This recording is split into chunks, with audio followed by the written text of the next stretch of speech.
Hello, beautiful soul! Welcome back to my channel. This is my channel from Japan, Kabayan Sagittarius. This reading is for you. Tingnan natin ay yung February 15 to 21, 2026. Maraming salamat muna sa mga subscriber, yung subscriber cross-watcher, at sa mga bagong pasok dyan. Welcome kayo sa bahay ni Ate Aimee.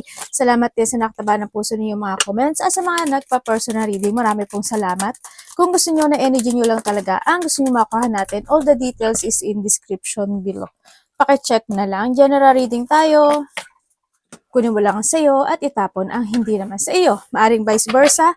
Energy mo, energy ng person mo, energy ng malapit sa puso mo, nangyayari or mangyayari pala. Use your own intuition, lawakan nyo inyong isipan. Ano man ang gender mo, ano man ang edad mo, wala sa baraha ang kapalaran ng tao, kayo pa rin ang makapagpapabago nito. Gawin yung guide, yung mga warning, hindi yung negative, it's a warning para magkaroon din kayo ng idea kung mga bagay o sitwasyon na need to change, ma-aware kayo o maiwasan. Pero kung gusto mo na positive reading lang, hindi itong channel na ito ang para sa iyo. Okay. O may mga bagay ka na pinag-iisipan o maybe there's a plan sa iba o may mga bagay ka na sinisiyasat, inaalam o nagkakaroon sa iba is maaari nagkakaroon ka ng mga bagay o sitwasyon na nagiging interest ka doon sa sitwasyon na iyon. Pwede na doon sa point na yun, no? And then, may mga, yun, nandun din yung iba sa inyo. Maaari may mga business yung iba. Malaki man o maliit yan. So, nakita ko dito sa'yo. Nandun din yung iyong thinking about something na gusto mong mangyari sa buhay mo. May mga pinag-iisipan ka na you want to be stable or you want na maging maganda yung sitwasyon na yun o yung resulta na yun.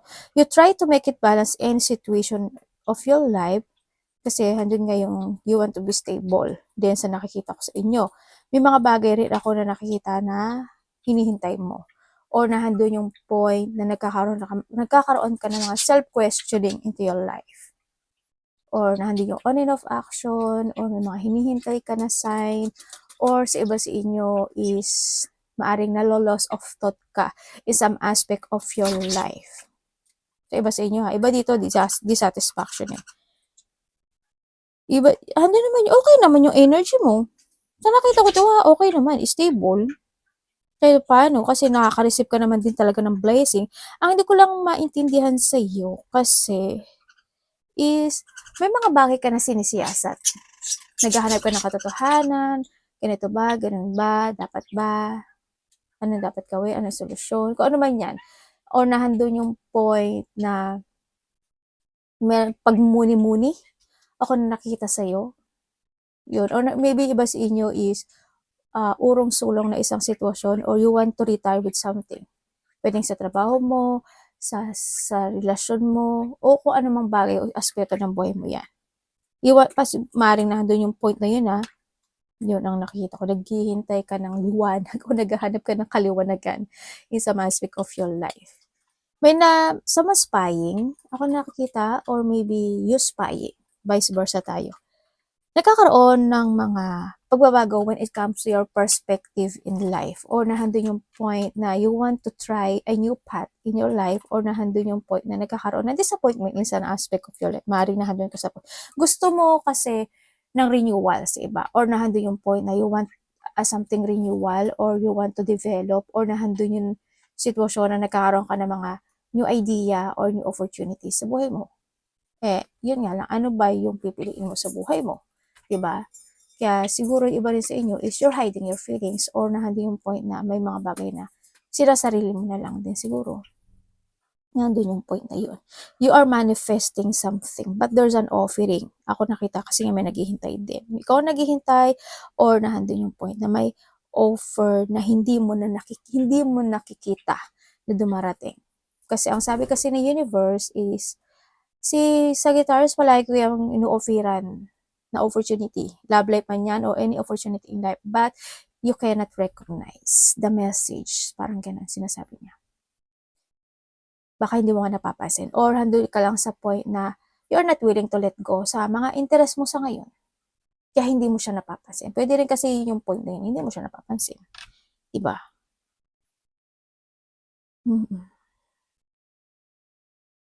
Magkaroon kayo ng disiplina sa sarili niyo, baka minsan manakit yung mga bandang tiyan niyo o yung tiyan niyo, sa mga iniinom niyo, kinakain niyo, basta discipline. O kinakailangan mo na talaga na lumabas at mag-explore at maglakad-lakad kung gugustuhin mo. Baka nandun sa point na yun. May nagmamatiyag. Tingnan natin. Alam mo, may blessing na darating sa'yo eh. Meron ako nakita. Baliktad. Ate. 11, 13, 22, 27, 8, Virgo, Libra, Pisces, and Virgo. Ano pa rin, ate? Ay, namatay yung iPad. Okay. Sagittarius. May mga gumugulo sa isip Oh, there's a desire or nahandun yung point na may mga gusto kang aksyonan o gusto mong panindigan sa buhay mo. May mga bagay ka na naiisip na nasisiyahan ka siguro or a beginning or situation, kaso nahandun ka sa point na hindi ka makapag-desisyon. Tulad ng sabi ko kanina, di ba? Kaya nakita ko lang sa'yo is for thinking. Kaya nagkakaroon ng mga feeling, emotions, thinking, or sa iba is nagkakaroon ka ng mga reflection from the past. May mga bagay o sitwasyon din ako na nakikita sa iyo, sa Sagittarius. Hindi ko alam why, pero may mga nasasayang na oras sa iyo. Hindi ko alam, ano ba ginagawa mo sa buhay? Hindi ko alam no? Pero may, alam niyo naman, di ba, ang bilis ng panahon at ang bilis ng oras. Yan, nandun ka sa point na yun, sa nakita ko ngayon dito. Baka tinatamad ka ba or wala ka lang talang ginagawa or basta kung ano man yan, sa relasyon, sa trabaho, sa sarili mo, ganyan. And then also, nagkakaroon mga complicated situation. Pwedeng ito is sa mind mo lang or pwedeng ito is sa mga tao na nasa paligid mo, no? Sa iba sa inyo. Mga conflict, malaki man o maliit iyan, o hindi pagkakaintindihan lang talaga, sa iba sa inyo, may mga pain ka raw na mararamdaman. Pwede siya sa mga physical activities, sa trabaho mo, sa relasyon mo, o sa mga bagong makikilala mo o mga bagong gawain sa buhay mo. Pwedeng ganon. O mga bagong connection. May mga pang-aabuso. Ako nakikita, hoping hindi ikaw yon, sana hindi ikaw. Pang-aabuso rin kasi baka inaabuso mo yung sarili mo o may tao na nga-abuso sa'yo or may inaabuso ka. Vice versa natin There's a new member of the family or nandun yung point na thinking about a new situation into your life.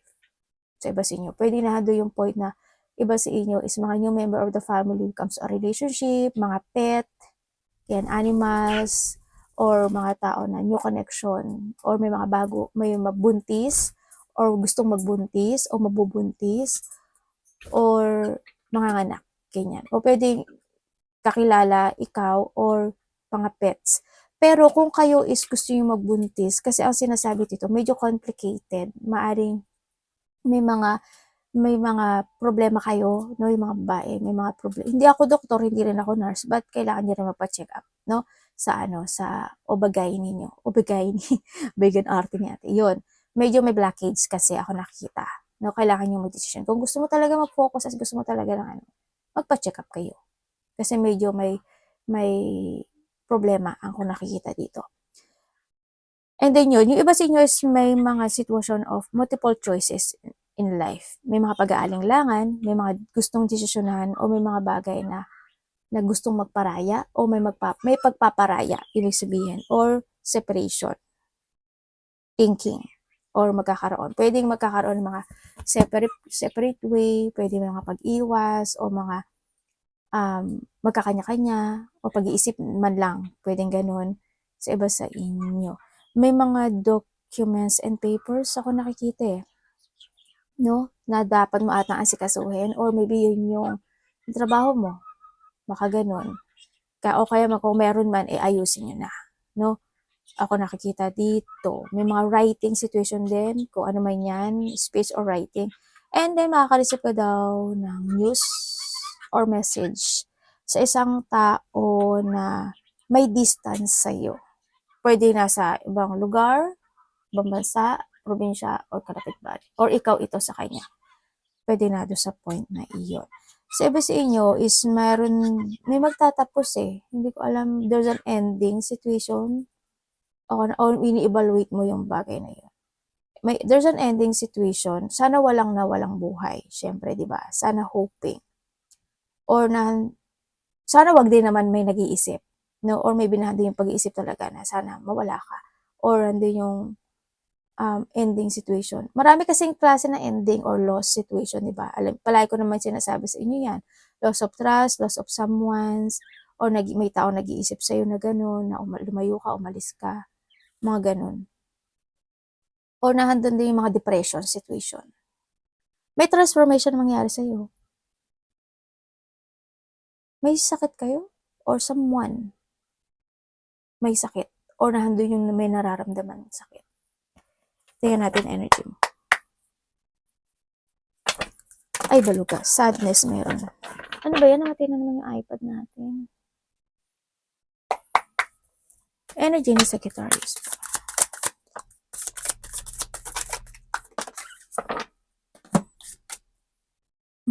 Ganun talaga energy mo. Ano to, universe?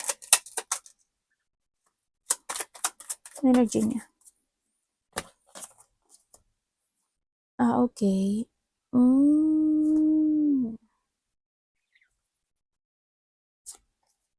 Okay, energy mo, it's more on thinking. Itong sitwasyon na out of balance ka ata. Sa nakita ko dito,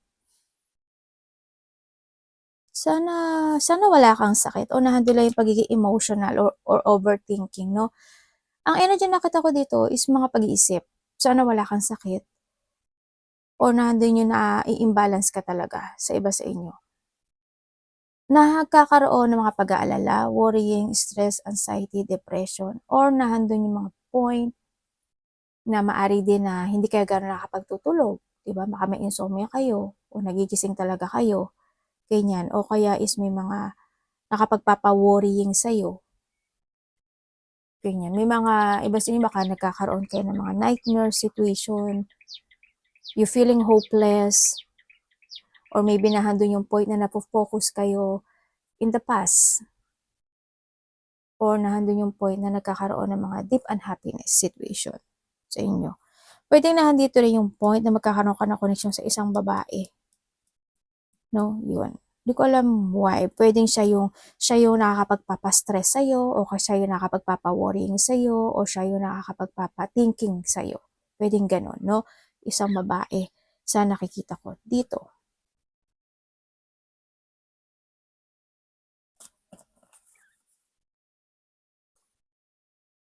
Tingnan natin. Anong parating? May mga burden. Ganyan. Nagkakaroon kayo ng burden kasi dito. Ano parating po kay Sagittarius?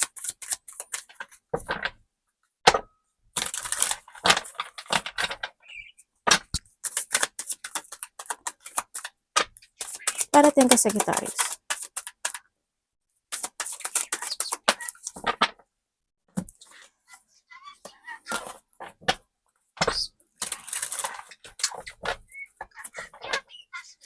Ano po ito? Ang dami mo na mainiisip. Parating sa iyo. Okay. Ba? Okay, parating sa iyo, Sagittarius. Hindi ko kasi makita yung card.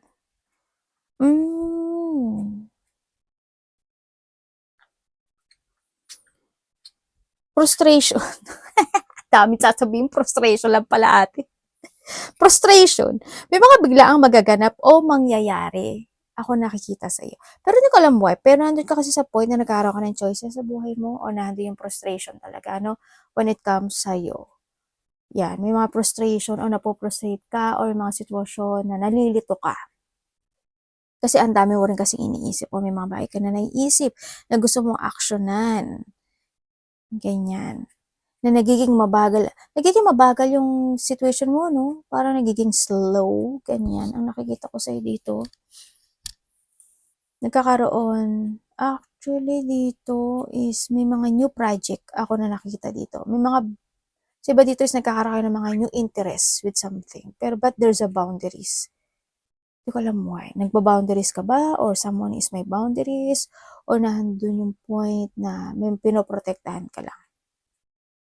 And then also, may mga binilak na ba kayo sa buhay nyo? O yung binilak ka o binilak kanya o vice versa, ganyan. Ako nakita. May mga papers and documents din daw ako na nakita dito sa'yo na pwedeng sa iba sa inyo is kailangan nyo na ngayon na kailangan nyo ng aksyonan or kailangan nyo ng gawin, asikasuhin. Tulad ng sabi ko kanina, di ba?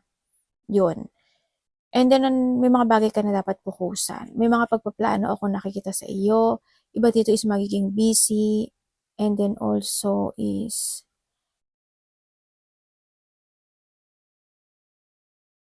ano yun? May isang importante o isang malaking pagpapasya o desisyon na kang naiisip sa sitwasyon mo pero hindi mo alam paano. Ang gulo mo ah. Yung nakita ko, parang na yung point na may iniisip ka. It's difficult decision ang nakikita ko sa'yo dito. Maybe nahandun yung fears or nahandun yung painful when it comes to a choices. Kumbaga kasi, basta difficult, there's an obstacle. When it comes din kasi dun sa sitwasyon na yun, you need to use your mind and intellect. If you want to cross the road at if you think na this is right or tama, gawin nyo, actionan nyo. It's up to you to make it happen kasi yung positive na to. Mag-trust ka lang sa intuition mo. As long as nakafocus ka, as long as pure ka doon sa sitwasyon at gusto mo talaga yung sitwasyon, then begin it. Pero kung magkakaroon ka lang ng struggle or bibigyan mo ng limitation yung sarili mo na baka hindi magwagi or hindi or kung sa tingin mo kasi is kalalabas sa struggle, wag mo nang gawin. Pero kung this situation is maganda at makakatulong sa iyo to success, is gawin mo. Kailangan mo manindigan. 'Di ba? Kailangan mo mag-action. Yun. Iba sa inyo may mga dinadamdam daw kayo. Dinidibdib o dinadamdam na nasa isip nyo. Ganyan. Yun ang nakikita ko sa iyo dito. Iba sa inyo talaga hindi gano'n nakakatulog. Ano? May pinagpupuyatan ba kayo? May mga opportunity na darating sa iyo. As in, may taong naghihintay. May nagmamatsyag nga.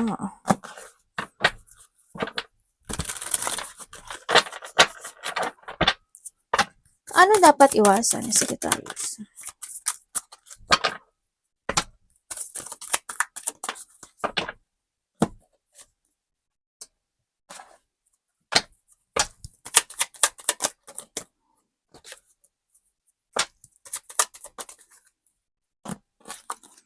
Okay, dapat mong iwasan.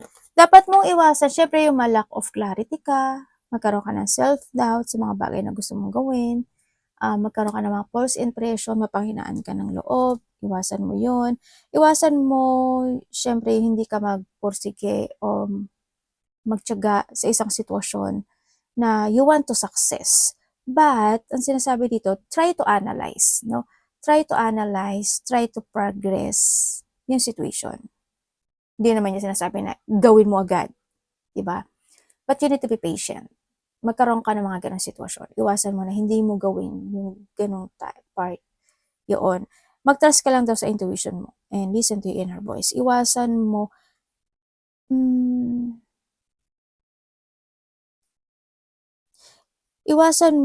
is not to putting a guard when it comes to yourself. Ganyan. May mga ganong sitwasyon. Yun ang sinasabi to. May mga bagay na to say no, may mga bagay na kailangan mo talagang pag-isipan ng doble, no? Na handon sa point na yun. Kailangan mo may mga bagay na kailangan mo ring maintindihan at kailangan mo magkaroon ng kamalayan dun sa sitwasyon na yun. Iwasan mo, syempre yung tamad, umiksi yung pasensya mo, magkaroon ng pagpapaliban, mawala ka sa plano mo. Yun nga, pagpapaliban or delay, yan iwasan mo. Mga frustration, anxiety, mas stagnant, yan iwasan mo yun.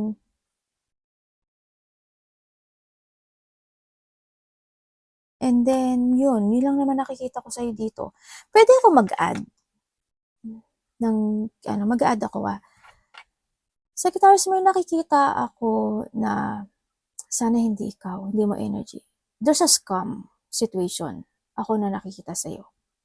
May scam, tapos may tao na manggagamit o gagamitin ka or maybe this is you, hoping wag naman. May tao na nagkakaroon ng pag-undervalue. Pwedeng ikaw, ina-undervalue mo yung tao or someone's ina-undervalue ka niya. May tao na ano tawag dito? Meron kasing kung may mga bibilin kayo, halimbawa may binibilin kayo pero may nakalakip na sabi, libre daw yun. Kanya, may mga gift string pa yun. Huwag kayo maniwala. No, hindi kasi yan totoo. Halimbawa, naman naka-receive kayo ng mga email, text, or communication with someone, mag-ingat na lang kayo. Pag-isipan nyo talagang maigi, no? Kasi baka ma-scam lang kayo. Ganyan. Kasi may scam ako nakikita. Mag-ingat din kayo. Meron ako nakikita na unpaid debit. Kayo ba yun? O maaari din naman yung mga utang na hindi nabayaran o mga nangutang na hindi pa nagbabayad. Pwede ganun. Or kung may mangungutang, mag-no ka. Kaya din sinasabi ko na sometimes you need to say no, no? Yun ang sitwasyon. Or sometimes you need to think muna, doble. Hindi ba sinasabi ko palagi sa'yo? Yan, may mga ganun ako nakikita sa'yo. Meron din pang-aabuso ng power. Hindi ko alam, kasi diba sabi ko rin kanina, there's an abusing situation. Yan, may mga pang-aabuso ako na nakikita sa iyo. Baka sa sobrang bait mo, inaabuso ka, or sa sobrang bait ng tao, inaabuso mo siya, mga ganun. Basta there's an abuse situation. Ako na nakikita sa aspeto ng buhay ko. Medyo may tao na hindi mabait, no? Parang hindi yung point na, basta hindi siya mabait. Nakita ko. Tingnan natin love mo. Mag-trust ka sa kapatid, anak, magulang, karelasyon, kaibigan, pamilya, love.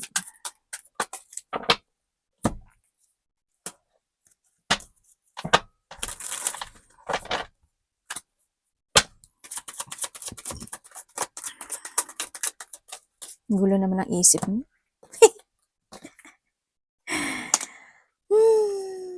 Okay, when it comes sa love. Kung single kayo kung single kayo is merong tao ako na nakikita na nagkakaroon ng interest. Pwedeng isa hanggang dalawa itong tao na to. No? Pero ang hindi ko lang alam why, kasi they feel pain sa connection na ito. Pero wala siyang ginagawa Wala siyang ginagawa. Pero nandun yung sa point na nagkakaroon siya ng pagkocontrol when it comes to emotion or in and out yung tao na to. Pwedeng ganun. Yun. Pero hindi ko alam why They feel pain sa connection. Pwedeng ikaw ito or siya. Pwedeng nagkaroon kayo ng hindi pwedeng ganun. Hindi ko alam why, but there's a guard. They're putting a guard, or ikaw ang nagputang guard, or siya yung nagputang guard.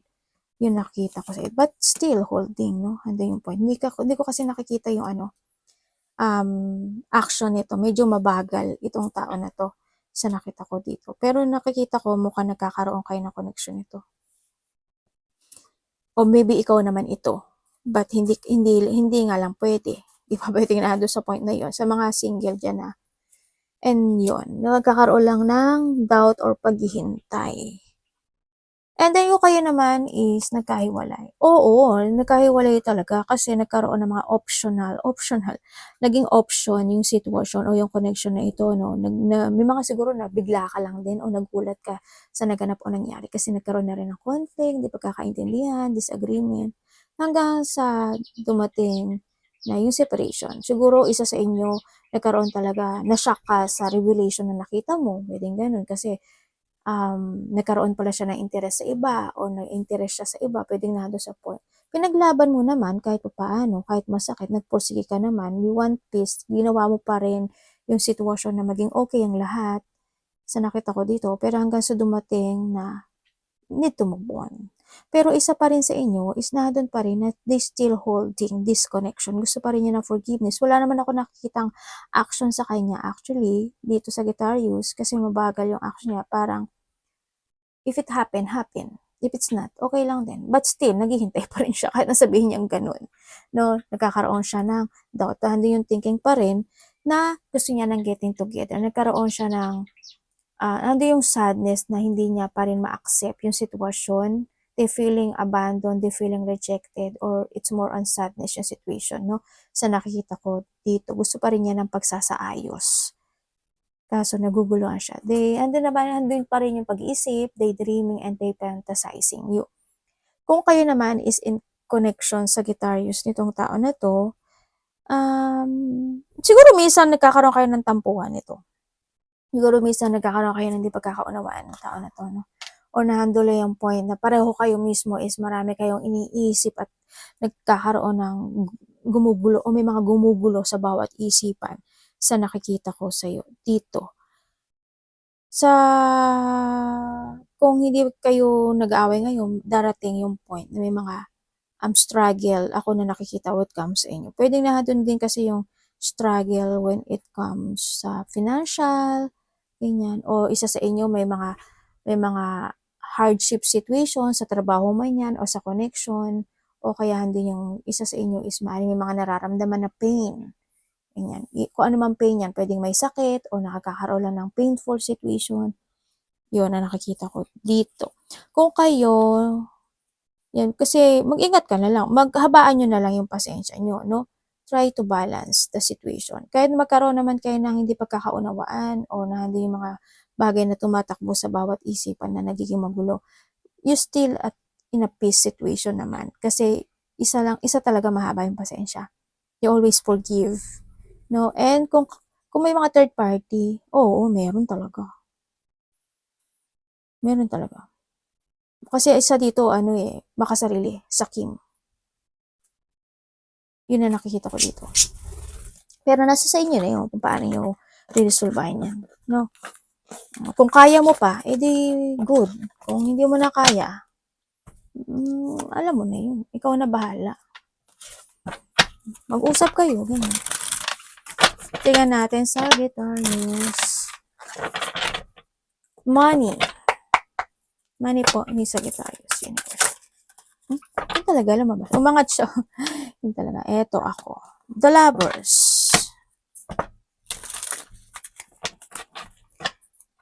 Money and trabaho to, ha.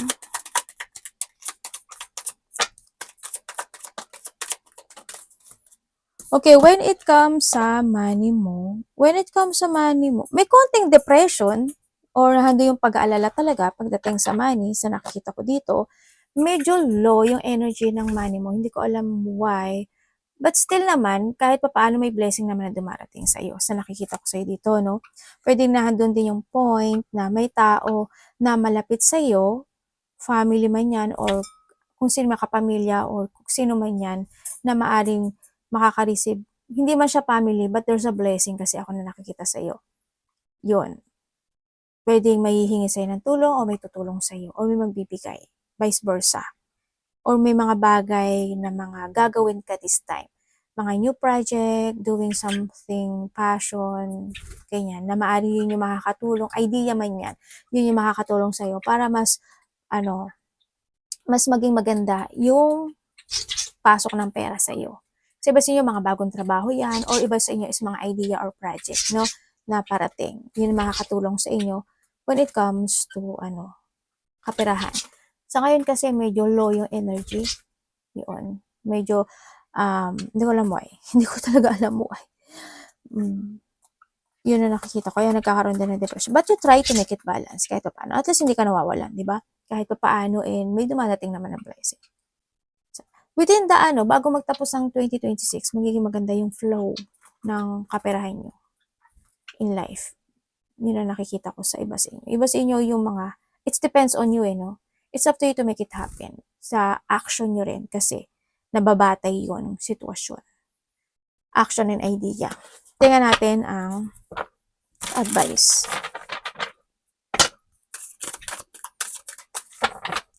Ay mag-ingat ka sa pera ha, kasi hindi ko alam kung ikaw or someone, kasi ang nakikita ko dito when it comes sa money, may pandaraya. Ganun. May betrayal or pwedeng may lokohin ka ng someone o linglangin ka ng someone. Kunyari wala siyang pera pero may pera naman pala siya. Ganyan. Basta mag-ingat ka na lang. No? Nasa paligid mo lang siya. Tapos ikaw pala to, no? Yan. Anak. Advice. Mag-ingat ka pa rin sa pera mo. Ang kulit mo ka.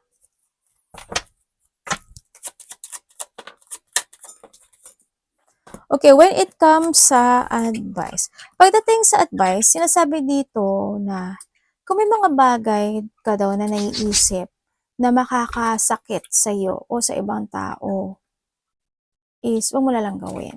Sinasabi rin kasi dito na kailangan mong pag-isipan, pag-aralan, siyasatin, alamin ang mga bagay-bagay na sitwasyon mo sa buhay mo. You need to use your intellect. Kung tama ba yun or mali, ganun din sinasabi dito. Kung may mga bagay na nitulit ko, kung may mga bagay o sitwasyon na you need to be responsible, gawin mo. Ganun. Yun. Kumbaga, sinasabi rin dito na wag mong pasanin yung lahat ng responsibilidad sa buhay. Kasi hindi ka naman si Darna o si Batman o si Spider-Man o si sino man yan, si Wonder Woman ka man. No? Hindi mo naman kakayanin ng lahat. Kaya, yung mga ibang responsibility, ibigay mo na sa kanila at hayaan mo sila ang gawa noon. O, diba? Kumbaga, kailangan mo rin kasi i-cut yung mga bagay na yun o yung sitwasyon na yun. No? Yan. And then also, be responsible. Umiwas ka sa mga tao na hindi maasahan o hindi makatotohanan or kung ikaw iyon, wag mo nang gawin. No? Kaya sinasabi rin dito na yun, make a new direction. Kailangan mo mag-start ng yung mental health and confidence. And i-embodies mo daw yung the lesson na you learn from the past. And make a clear path and positive destination in life. Mag-trust ka lang daw sa intuition mo. No? And listen to your inner voice. Kailangan mo ring makiramdam sa mga bagay-bagay o sitwasyon in life. Kung may mga bagay na need to recover, i-accept, acceptance, or kung may mga bagay na need to share your problem, gawin mo sa ibang tao. Yung mga trusted mo, yung hindi ka ibebenta. May mga bagay na need to release. I-release mo yung mga pain, pag-aalala, ganyan. Forgiveness also, no? You need to forgive someone or forgive yourself or kung ano man yan. Kung may mga bagay na need to recover, gawin. You need to go, kailangan mo daw mag-getting over yung worst ng buhay. Yun. Arigato namaste, God bless.